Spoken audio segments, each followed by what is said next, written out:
I was told to say an anecdote. Anecdotes are easy.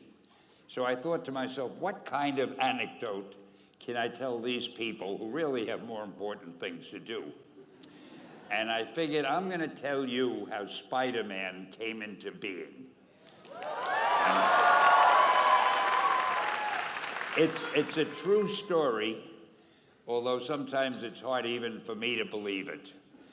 But we had already done the Fantastic Four and I think maybe the X-Men, I can't remember the order, but my publisher came to me and he said, Stan, I want you to come up with another superhero.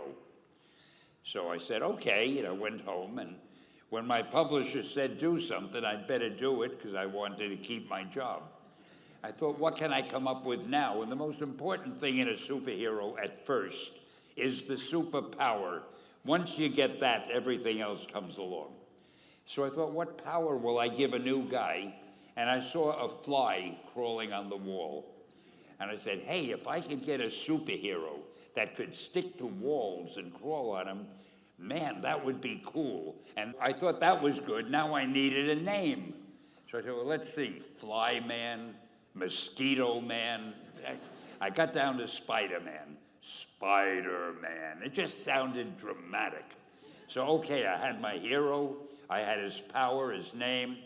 And then I figured, just for fun, I'm going to give him personal problems. Because except for you people who that your lives are perfect, but most other people have personal problems. And then I thought I'd make him a teenager, because there were no teenage superheroes that I knew of at the time. So armed with all that wonderful material, those great ideas, I ran into my publisher's office and I told him. This was my reaction, the reaction he gave me. Stan, that is the worst idea I have ever heard. First of all, and he started to give me his, because he's a very logical man, very intellectual. First of all, people hate spiders, so you can't call a hero Spider-Man. You want him to be a teenager? Teenagers can only be sidekicks. And you want him to have personal problems? Stan, don't you know what a superhero is? They don't have personal problems. Well, I left the office disappointed, but obviously a much wiser man. And I couldn't get Spider-Man out of my system.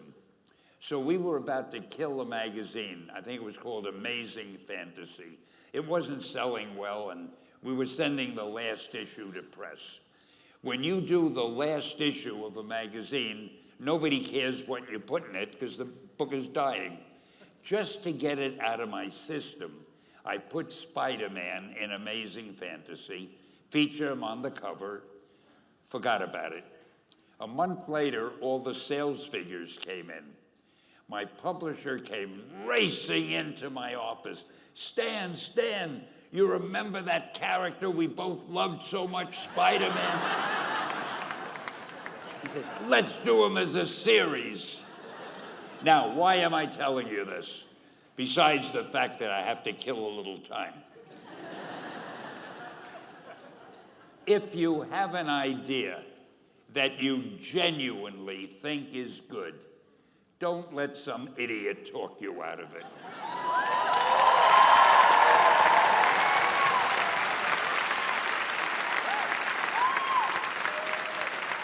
Now, that doesn't mean that every wild notion you come up with is going to be genius, but if there is something that you feel is good, something you want to do, something that means something to you, try to do it. Because I think you can only do your best work if you're doing what you want to do, and if you're doing it the way you think it should be done. And if you can take pride in it after you've done it, no matter what it is, if you can look at it and say, I did that, and I think it's pretty damn good. That's a great feeling. So don't let idiots talk you out of something that you think is good.